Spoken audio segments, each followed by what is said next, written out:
제 이름은 나래입니다. 저는 28살입니다. 그리고 10년 동안 10년 내내 매일 아침 5시 반에 일어나 아침 식사를 준비했습니다. 제 가족이 아닌 그 가족을 위해서요.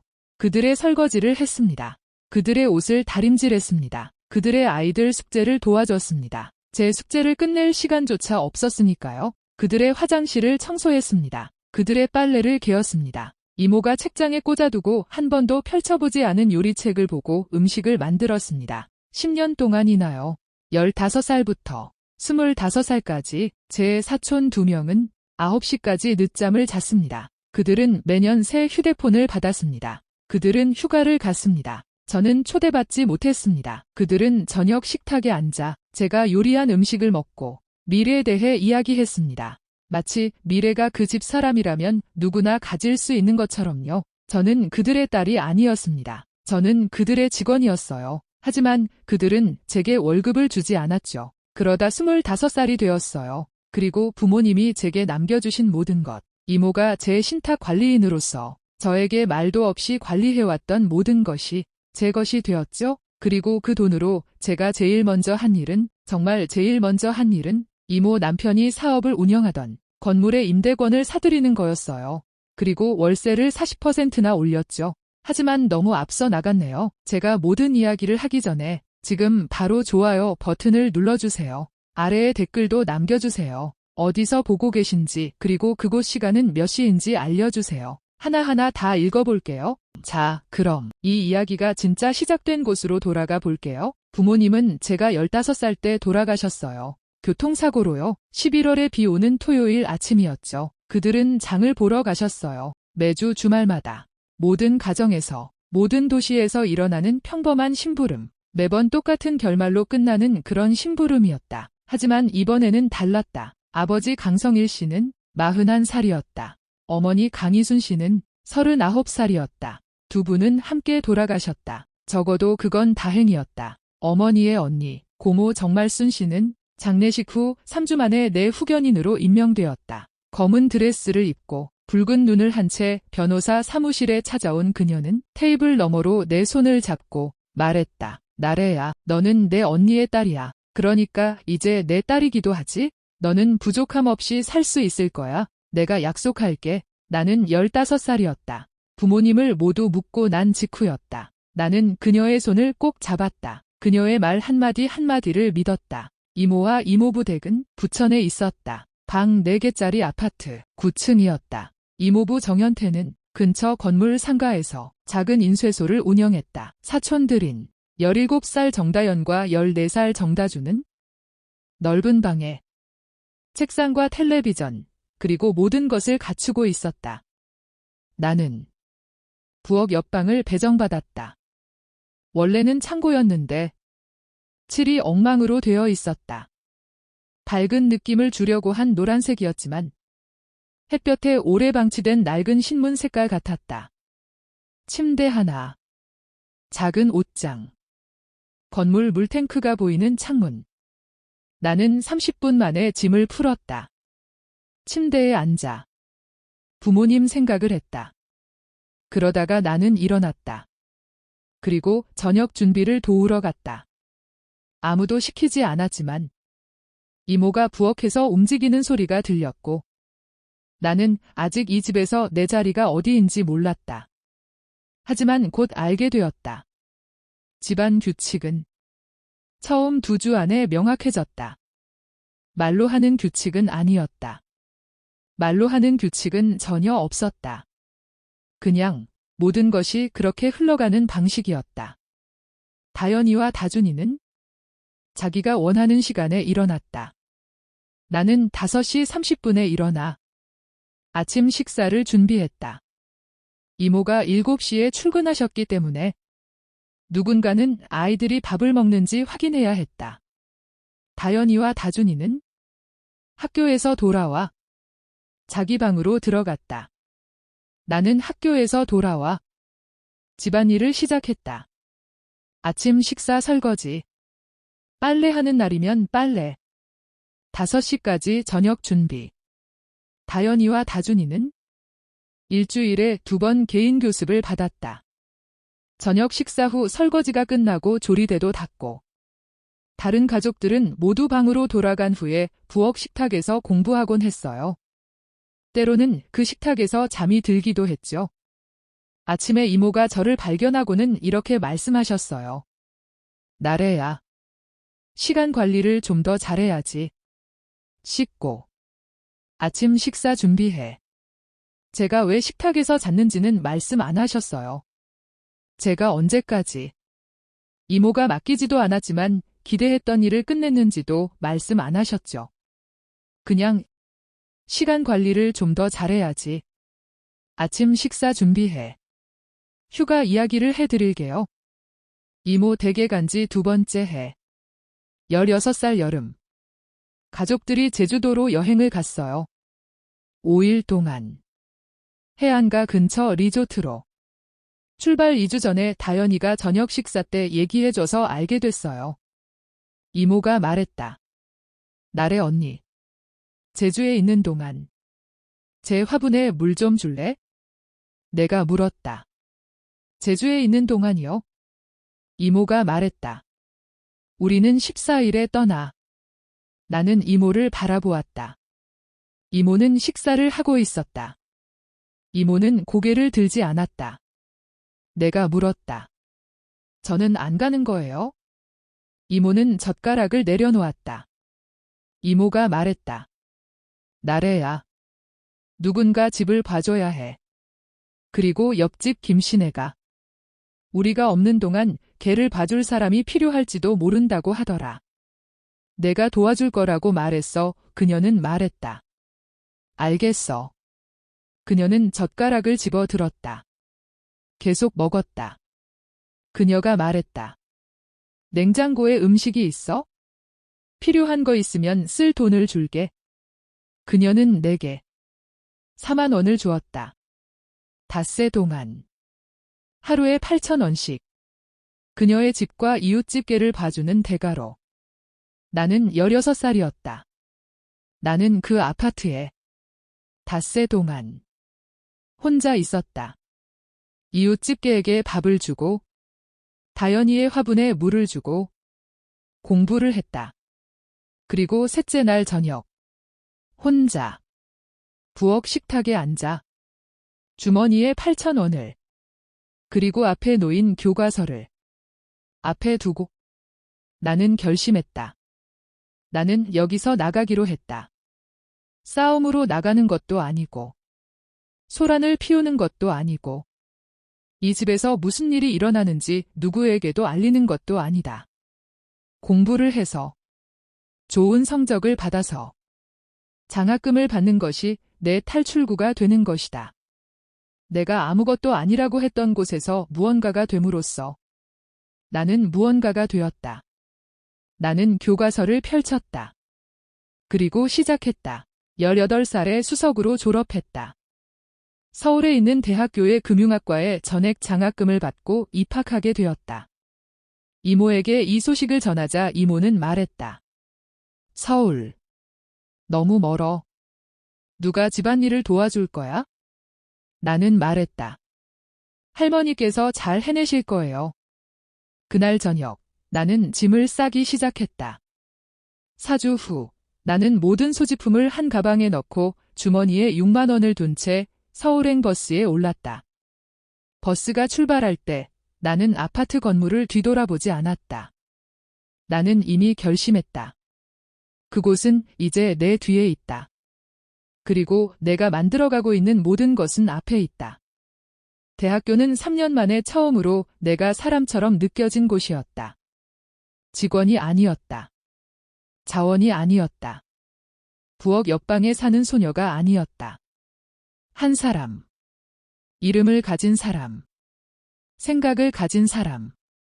온전히 내 손에 달린 미래를 가진 사람. 나는 금융학을 공부했다.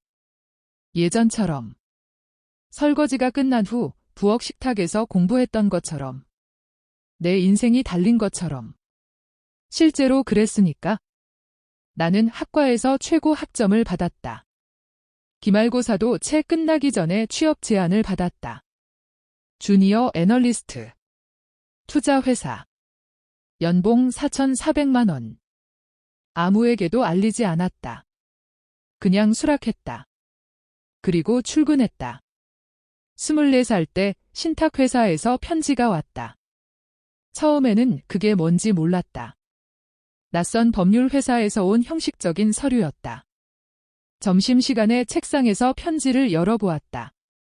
그 서류에는 부모님이 돌아가시기 전에 제 이름으로 개설한 신탁계좌가 제 25번째 생일에 만기가 되어 제 명의로 이전된다는 내용이 적혀 있었습니다. 저는 그 서류를 3번이나 읽었습니다. 그리고 법률사무소에 전화를 걸었습니다. 유 변호사라는 인내심 많은 여성 변호사가 모든 것을 설명해 주었습니다. 부모님은 제가 태어난 해에 신탁을 개설하셨고 매년 금액을 추가해 오셨습니다. 부모님이 돌아가셨을 당시 제가 15살이었는데 신탁 잔고는 1억 1,100만 원이었습니다. 이모가 수탁자로 임명되어 10년 동안 관리해 오셨습니다. 저는 10년 동안 가치가 변했나요? 라고 물었습니다. 유 변호사는 신탁은 보수적으로 투자되었습니다. 현재 가치는 1억 1,800만 원입니다. 라고 답했습니다. 저는 계산해 보았습니다. 1억 1,100만 원에서 1억 1,800만 원으로 10년 만에 600만 원 성장이라니 보수적으로 투자된 신탁이었는데 훨씬 더 많이 성장했어야 했는데 내가 물었다. 전부 거래 내역을 요청할 수 있을까요? 유 변호사가 말했다. 물론입니다. 바로 보내드리겠습니다. 거래 내역은 나흘 후에 도착했다. 나는 마포에 있는 작은 아파트 부엌 식탁에 앉아 내가 직접 돈을 내고 산 창밖으로 물탱크조차 없는 아파트. 한 줄 한 줄 읽었다. 신탁은 보수적으로 투자되지 않았다. 거의 투자되지 않았다. 10년 동안 기본 계좌에 넣어두고 최소한의 이자만 받았다. 하지만 나를 멈추게 한 것은 그게 아니었다. 나를 멈추게 한 것은 인출 내역이었다. 12번이나 10년 동안 금액이 적어서 크게 눈에 띄지 않았다. 너무 큰 금액이라. 더해보니 가슴이 철렁 내려앉았다. 더해보니 4,100만 원이었다. 10년 넘게 내 신탁에서 인출된 금액이었다. 이모는 이렇게 말했었다. 너는 부족함 없이 살게 될 거야. 내가 약속할게. 다음 날 아침 유 변호사에게 전화를 걸었다. 내가 알아낸 사실을 말씀드렸다. 변호사는 잠시 침묵했다. 그러더니 말했다. 이 인출들이 신탁 문서에 의해 허가된 것인가요? 나는 말했다. 당신이 말해보세요. 변호사는 문서를 검토했다. 변호사는 말했다. 수탁자는 신탁 자금을 수혜자의 보살핌과 복지에 직접적으로 관련된 비용에 사용할 권한이 있습니다. 식비, 의복비, 교육비, 의료비. 명시된 목적 없이 일반적인 인출은 허용되지 않습니다. 나는 말했다. 문서가 없나요? 변호사는 말했다.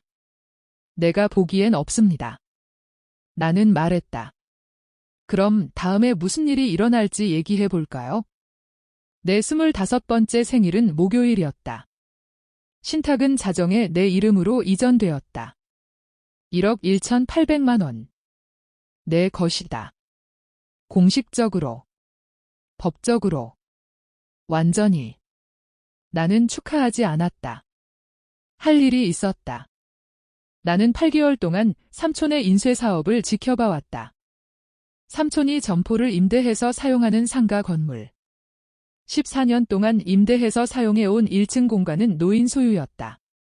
건물주는 2년 동안 팔려고 애썼지만 성공하지 못했습니다. 매매가는 3번이나 떨어졌습니다. 현재 매매가는 8억 9천만 원입니다.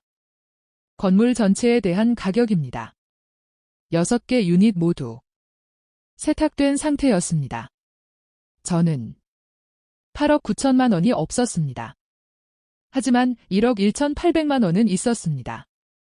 그리고 저는 투자회사에서 주니어 애널리스트, 시니어 애널리스트로 4년을 보내며 부동산 인수 구조와 자금 조달 방식을 정확히 배웠습니다. 저는 회사 부동산 부서에 전화를 걸었습니다. 제 사례를 설명했습니다. 그들은 공동 투자했습니다. 인수는 제 생일로부터 3주 후인 금요일 오후에 완료되었습니다. 건물은 제 것이 되었습니다.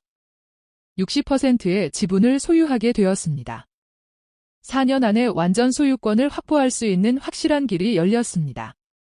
월요일 아침 모든 세입자에게 소유권 변경 및 향후 임대계약 검토에 대한 공식 통지가 발송되었습니다. 삼촌의 사무실 1층 400제곱미터 6주 후 임대계약 갱신 포함되어 있었습니다. 삼촌이 숙모에게 전화를 걸었습니다. 숙모가 저에게 전화를 걸었습니다. 화면에서 숙모의 이름을 4년 만에 처음으로 봤습니다. 전화를 받았습니다. 숙모가 말했습니다. 나래야. 이거 사실이야? 건물 말이야? 제가 말했습니다. 네, 이모. 금요일에 매매가 완료됐어요. 숙모가 말했습니다. 내가 그 건물을 소유하게 된 거구나. 현태에 사업장이 있는 곳이요. 제가 말했습니다. 현재 60% 지분을 가지고 있고 4년 안에 완전 소유권이 될 겁니다. 침묵이 흘렀습니다. 숙모가 말했습니다. 어떻게 할 거야? 제가 말했습니다. 모든 임대 계약에 대해 시장 가격 검토를 할 겁니다. 남편 사무실은 현재 시장 가격보다 훨씬 낮은 가격으로 임대되고 있어요. 새로운 임대 계약은 현재 시장 가격을 반영할 겁니다. 숙모가 제 이름을 불렀습니다. 나는 말했다. 이모. 기억나. 부모님 장례식 후에 변호사 사무실에서 내가 나한테 했던 말 말이야. 나래야. 너는 내 여동생의 딸이야. 그 말은 이제 내가 내 딸이라는 뜻이지. 너는 부족함 없이 살 수 있을 거야. 나는 내 집에서 많은 것을 원했어. 나는 창고가 아닌 방을 원했어. 나는 화분에 물 주는 대신 가족과 함께 제주도에 가고 싶었어. 나는 수석으로 졸업했을 때 누군가 잘했어. 나래야라고 말해주길 바랐어. 나는 내 돈 4,100만 원을 원했어. 그 돈은 부모님이 넣어두신 계좌에 그대로 남아있길 바랐어. 나는 화난 게 아니야, 이모. 나는 이제 집주인이야. 그리고 나는 공정한 집주인이 될 거야. 남편의 임대계약 갱신은 14일로 예정되어 있어? 우리 사무실에서 연락드릴 거야. 나는 전화를 끊었다. 나는 책상에 앉았다. 창밖을 내다보았다. 물탱크가 없어. 하늘뿐. 임대계약이 재검토되었다. 시세였다. 40%나 더 높았다. 삼촌이 내던 금액보다. 그는 서명했다. 다른 선택의 여지가 없었다. 위치는 좋았다. 이미 그곳에서 사업을 하고 있었다. 이사하는 데 드는 비용이 임대료 인상보다 더 많이 들었다. 그는 서명했다. 매달 월세가 들어올 때마다 나는 금액을 본다. 승리감도 분노도 느끼지 않는다. 그저 돈을 받았다는 느낌. 내가 만들지 않았던 10년간의 아침 식사에 대한 대가. 내가 초대받지 못했던 제주도에서의 5일에 대한 대가. 그녀가 가져갈 권리가 없었던 4,100만 원에 대한 대가. 드디어 완전히 다연이가 내게 메시지를 보냈다. 작년이었다. 다연이는 지금 26살이다. 다연이는 이렇게 말했다. 나래 언니. 언니 생각을 많이 해요. 어렸을 때는 무슨 일이 있었는지 몰랐어요. 무슨 일이었는지. 미안해요. 나는 그 편지를 2번 읽었다. 그리고 답장을 썼다. 다연아. 너는 17살이었잖아. 그 모든 일은 내가 짊어질 일이 아니었어. 언제 커피 한 잔 하고 싶으면 내가 어디 있는지 알잖아. 그녀는 2주 후에 왔다. 우리는 내 사무실 근처 카페에 앉았다. 그녀는 간호학을 공부하고 있다. 그녀는 노인 환자들을 돌보는 일을 하고 싶어 한다. 그녀는 그 집이 만들어 놓을 수 있었던 모습과는 전혀 다르다. 나는 그녀에게 그렇게 말했다. 그녀는 조금 울었다. 나는 커피를 샀다. 어떤 것들은 놓아주기로 선택하는 것이다. 일어나지 않아서가 아니라 내 앞에 있는 사람이 내가 자라온 곳과 같지 않기 때문이다. 가기 전에 이 영상을 보고 있는 모든 사람들에게 한마디 하고 싶다. 자신이 아이가 아니라 하인이었던 집에서 자란 사람들에게 그들이 식사를 준비하고 화장실을 청소하고 빨래를 개고 모두가 잠든 후 부엌 식탁에서 공부하던 곳, 말로든 묵묵히든 그들의 미래는 다른 사람들의 현재보다 덜 중요하다고 들었던 곳. 이 말을 꼭 들어주세요. 부엌 식탁은 당신의 이야기가 끝나는 곳이 아닙니다. 바로 시작되는 곳입니다. 자정 넘어서까지 공부하며 보낸 매 시간.